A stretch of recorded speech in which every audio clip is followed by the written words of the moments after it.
Hello guys, welcome back to once again in my YouTube channel.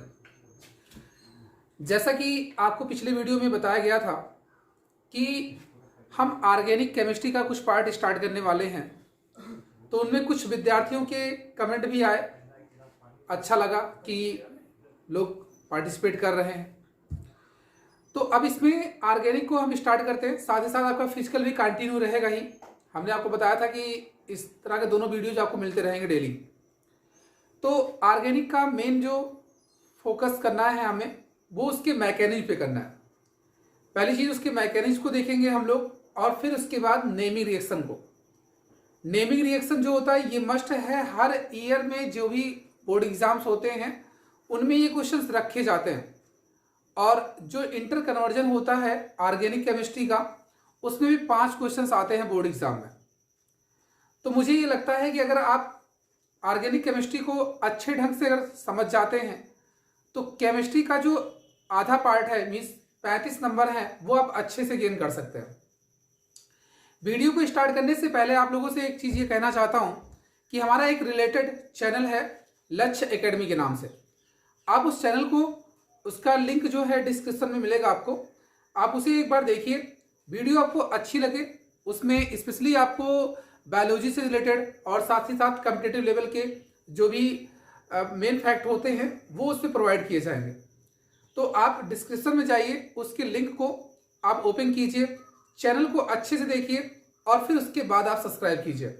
जो भी आपके friends हैं, जो भी स्टडी रिलेटेड ग्रुप्स हैं, उसमें इसको अधिक से अधिक शेयर कीजिए। आपको एक बेस्ट कंटेंट मिलेगा प्रिपरेशन के लिए। तो आप सभी लोगों से ये चीज़ें एक समझिए रिक्वेस्ट ही कर रहा हूँ।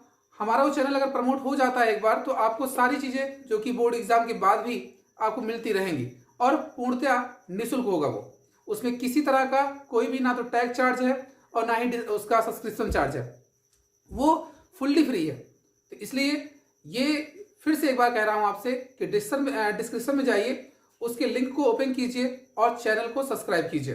ठीक, तो चलिए वीडियो को आगे बढ़ाते हैं। यहाँ पे आज का टॉपिक है हमारा, जो यहाँ पे बताया जा रहा था आपको, ऑर्गेनिक केमिस्ट्री का।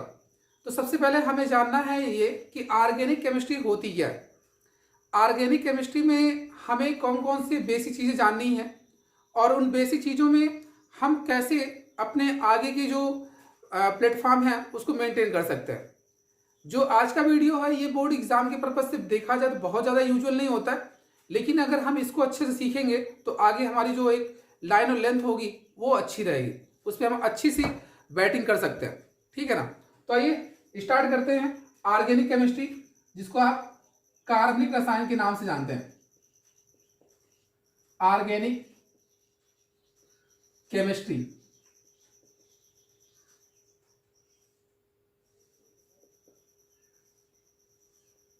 तो इस सेशन में हमें ये बताया जा रहा है ऑर्गेनिक केमिस्ट्री के कि जो ऑर्गेनिक का होता है, ऑर्गेनिक का मतलब ही बताया जा रहा है कार्बनिक। और कार्बनिक का मतलब आपको यहाँ पे खुद से समझना है कि कार्बन से संबंधित, यानी कि रसायन विज्ञान की वह शाखा जिसके अंतर्गत कार्बन और उसके यौगिकों का अध्ययन किया जाता है। ठीक, एक बार फिर से सुनिए। बताया जा रहा है रसायन विज्ञान की वह शाखा जिसके अंतर्गत कार्बन और उसके यौगिकों का अध्ययन किया जाता है, कार्बनिक रसायन कहलाता है। ठीक है। अब यहां पे अगर मैं कार्बनिक यौगिक की बात करूं तो सबसे पहले जो एक कॉन्सेप्ट आया था वो था आपका जैव शक्ति सिद्धांत का।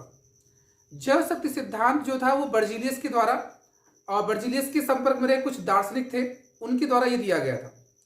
और उन्होंने ये कहा था कि ब्रह्मांड में जितनी भी चीजें हैं उनमें एक विशेष प्रकार की शक्ति होती है जो कि जैविक शक्तियों के द्वारा निर्मित की जाती है, और जैविक शक्तियों के माध्यम से ही कार्बनिक यौगिक बनाए जा सकते हैं। परंतु उन्हीं के शिष्य रहे होयलर, जो कि बर्जीलियस के शिष्य थे। और इन्होंने ये बताया कि जो कार्बनिक यौगिक है, आप यह आवश्यक नहीं है कि उसे आप किसी बायोवाइटल से ही निर्मित कर सकते हैं।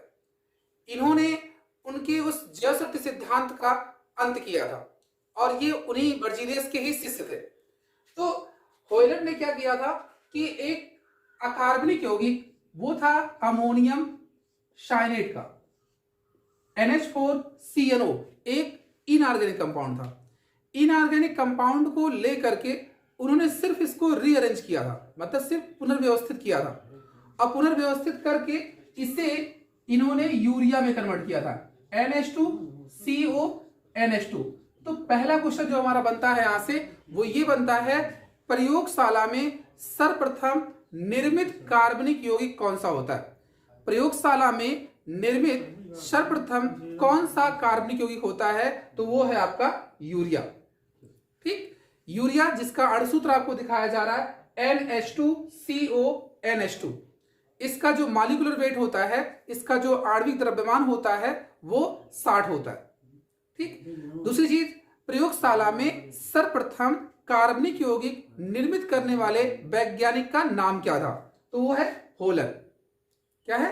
होयलर। अब अगला आपसे कहा जाता है कि प्रयोगशाला में जो कार्बनिक यौगिक निर्मित किया गया था उसके द्वारा किस सिद्धांत का अंत हुआ था? उसके द्वारा किस सिद्धांत का अंत हुआ था? तो वो था जैव शक्ति सिद्धांत। कौन सा था? जैव शक्ति सिद्धांत। ठीक, जैव शक्ति सिद्धांत का अंत हुआ था। तो ये चीजें थी जो आपकी कॉम्पिटिटिव एग्जाम में भी, चाहे वो छोटे हो या बड़े एग्जाम्स हो, उसमें ये क्वेश्चन पूछे जा सकते हैं। ठीक है, अब आगे मैं आपसे बात कर रहा था कि यहां पर हम ऑर्गेनिक केमिस्ट्री की चर्चा आपसे कर रहे थे। ऑर्गेनिक केमिस्ट्री में हमने आपसे बताया कि जो सर्वप्रथम प्रयोगशाला में कार्बनिक यौगिक खोजा गया था वो था यूरिया, और यूरिया को खोजने वाले जो वैज्ञानिक थे वो होयलर थे। और होयलर ने जो शक्ति का अर्थात जो सिद्धांत का खंडन किया था वो था जैव शक्ति सिद्धांत। यहां तक बातें सबको समझ में आई। अब देखिए क्या होता है कि जो आप यहाँ पे कार्बनिक की बात करेंगे तो कार्बनिक में कार्बन होना मस्ट है। कार्बनिक यौगिक की अगर हम आपसे चर्चा कर रहे हैं तो उसमें कार्बन का होना अनिवार्य है। तो आइए पहले बात करते हैं कि कार्बन क्या होता है, उसमें कितने इलेक्ट्रॉन्स होते हैं, कितने प्रोटॉन्स होते हैं, उनका कॉन्फ़िगरेशन क्या होता है, किस स्टेट में मिलता है, उसमें और क्या क्या प्रॉपर्टीज होती हैं, इनकी चर्चा करते हैं, फिर आगे हम आपको बताएंगे। तो चलिए कार्बन की बात करते हैं। इसमें देखिए कार्बन का जो एक प्रतीक होता है वो है C, और इस कार्बन का जो एटॉमिक नंबर है वो है 6।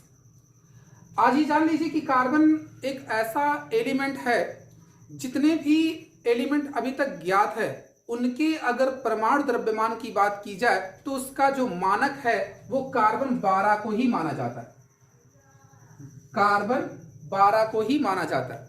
ठीक है, आप मान लीजिए जितने भी एलिमेंट्स अभी तक ज्ञात है, जैसा कि बताया जाता है 118 तत्वों में, और उन 118 तत्वों के जो भी मॉलिक्यूलर वेट ज्ञात किए गए हैं विथ एक्सपेरिमेंटल या फिर जो भी एक अनुमानित उनका है मान, वो इस कार्बन 12 के आधार पर ही माने गए। कार्बन 12 कार्बन का एक समस्थानिक होता है, और कार्बन की जो समस्थानिक की संख्या है वो है 3, जिसमें कार्बन 12, कार्बन 13, कार्बन 14, ये 3 समस्थानिक होते हैं, कार्बन 12, कार्बन 13, कार्बन 14। ठीक है, अब देखिए मैं कार्बन की बात कर रहा था, इसमें इसका क्रमांक है 6। अब इसको अगर मैं दिखाऊं, इसका जो कॉन्फ़िगरेशन होता है वो है 2 और 4, 2 और 4। तो ये इसका इलेक्ट्रॉनिक विन्यास है। इलेक्ट्रॉनिक विन्यास 2 और 4। इसमें अगर हम देखते हैं इसकी बाहरी कक्षा में 4 इलेक्ट्रॉन्स हैं, इसलिए इसकी संयोजकता जो होती है वो 4 होती है। एक बात और दिमाग में फिट करनी है कि अक्सर लोगों में ये सुनने को आता है कि कार्बन +4 संयोजकता दिखाता है कि -4 संयोजकता दिखाता है। तो आपको ये बताना चाहता हूं कि संयोजकता कभी चिन्ह के साथ नहीं प्रदर्शित की जाती।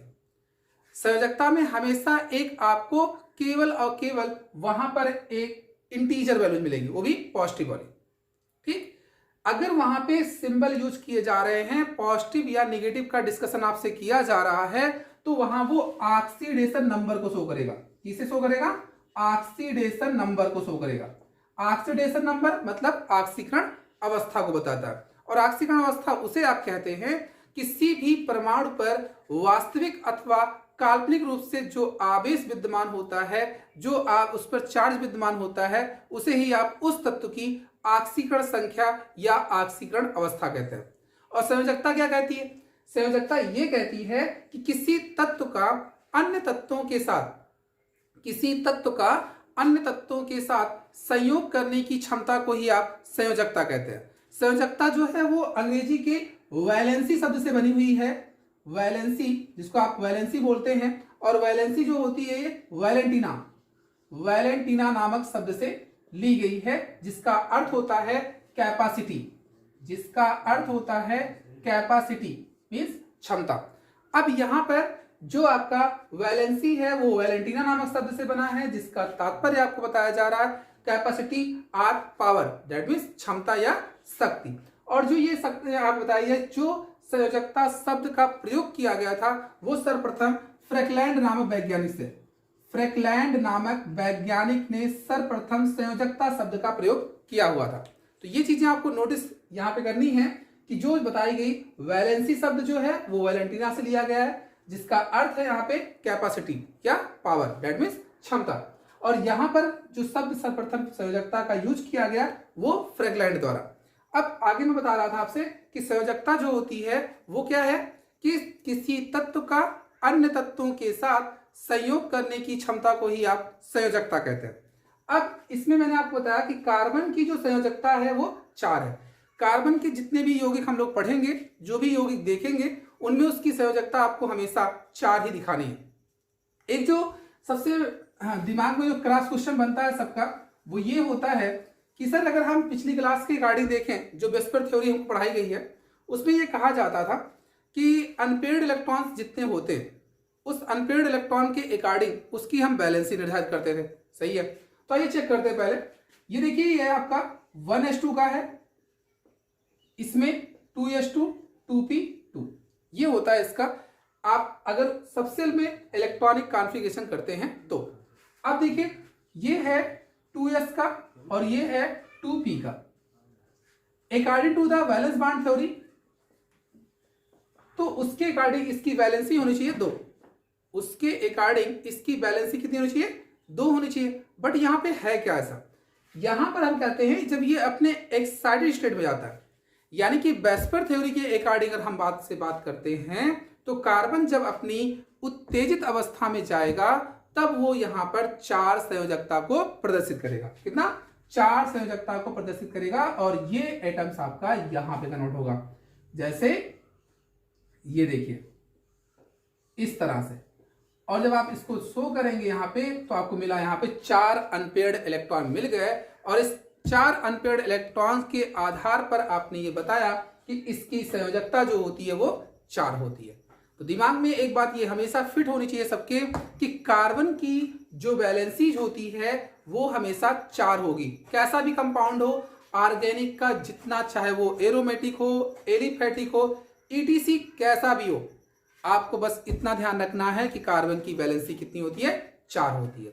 दूसरा, कार्बन में जितने भी यौगिक अभी तक बनाए गए पूरी केमिस्ट्री में जितने भी यौगिक अभी तक हैं उन सभी में सबसे ज्यादा यौगिक ज्ञात है तो कार्बन के, और सबसे अधिक यौगिक ज्ञात हैं तो कार्बन के। और ऐसा क्यों? क्योंकि कार्बन में उसके श्रृंखलन का गुण होता है। किसका? श्रृंखलन का, डेट मीन्स कैटिनेशन का। श्रृंखलन का गुण होता है, अर्थात कैटिनेशन का गुण होता है। तो मैं कुछ ऐसे एलिमेंट्स की चर्चा करने चल रहा हूं आपसे जो कैटिनेशन पावर रखते हैं। उसको एक ट्रिक के माध्यम से हम लोग देखेंगे यहाँ पे, और वो ट्रिक है आपका इस प्रकार से। देखिए, ट्रिक आपका ये बताया जा रहा है जैसे कशिश पनौती, ये श्रृंखलन के गुण को दिखाता है। इस का अर्थ है आपका कार्बन, ये सी में सिलिकॉन,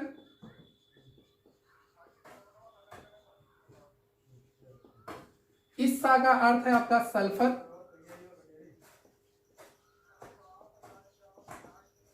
इस पा का अर्थ यहां पे आपका है फास्फोरस,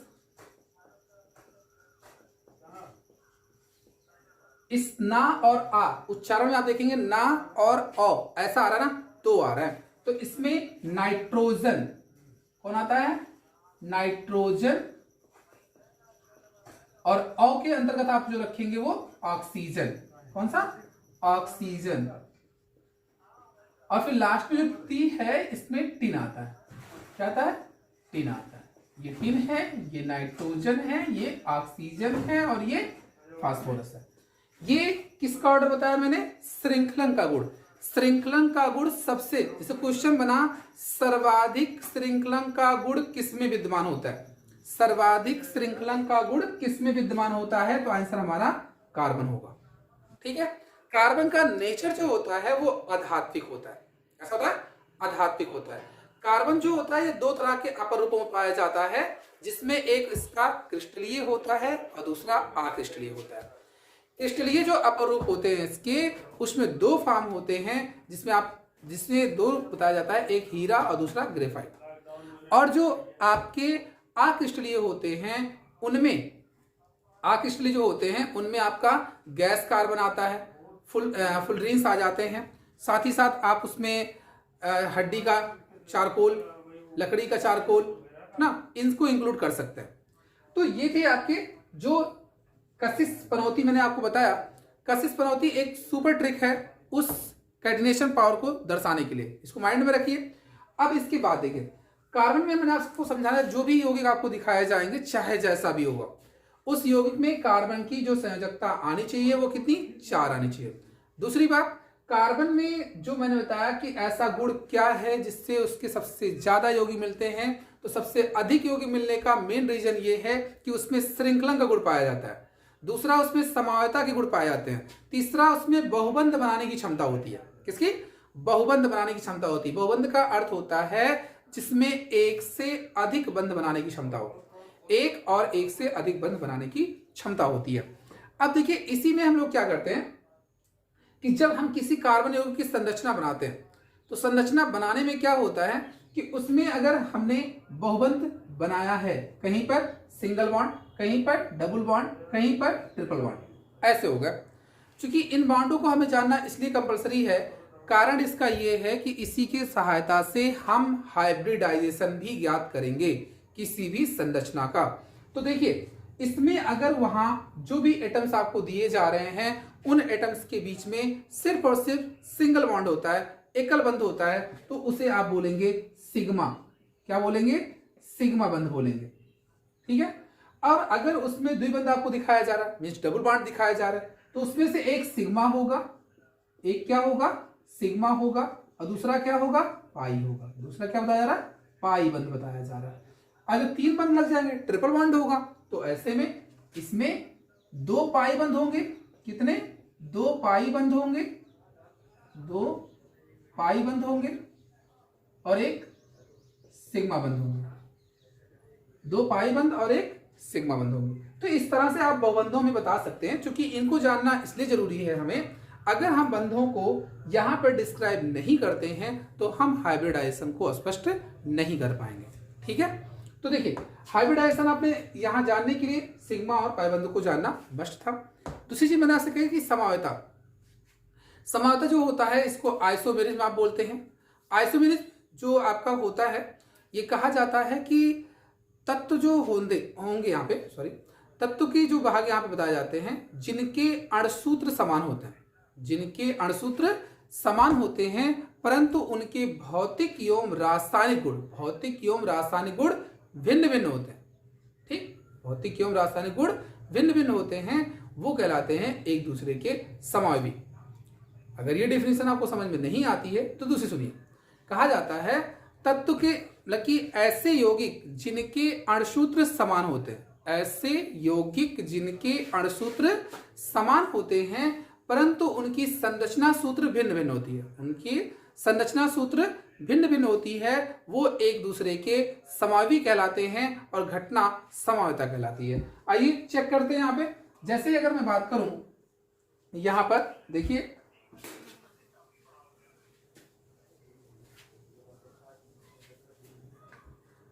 इसमें है क्या कि अगर C4H10 की बात करूं, एक हाइड्रोकार्बन है, तो इसमें मैंने एक संरचना बनाई,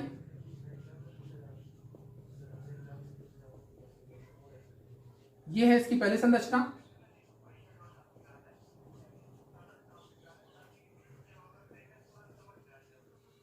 ये है दूसरी संरचना। आप देखिए ध्यान से, इन दोनों के अणुसूत्र एक जैसे दिखेंगे, अणुसूत्र एक जैसे हैं लेकिन संरचनाएं आपको अलग अलग दिखाई जा रही हैं। ये एक नॉर्मल है और ये एक इसका आइसोफॉर्म है, ठीक है।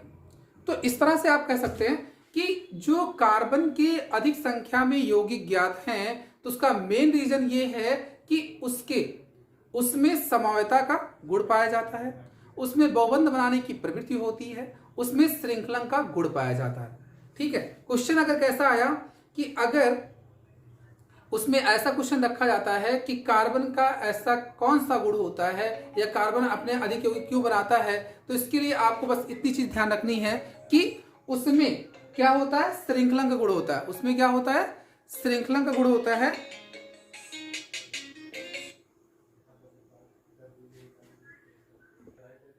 ठीक, तो इसमें देखिए क्या बताया मैंने कि अणुसूत्र इसके समान है लेकिन संरचना सूत्र भिन्न भिन्न है। तो इस प्रकार से आप ये कह सकते हैं कि यहाँ पर जो आपके कार्बन के यौगिकों में जो सबसे अधिक यौगिक बनाने की क्षमता है उसका मेन रीजन क्या है, पहला श्रृंखलन का, दूसरा समवायता का, तीसरा बहुबंध बनाने की क्षमता का, ठीक है। इन्हीं कारणों से कार्बन के अधिक संख्या में यौगिक बनते हैं।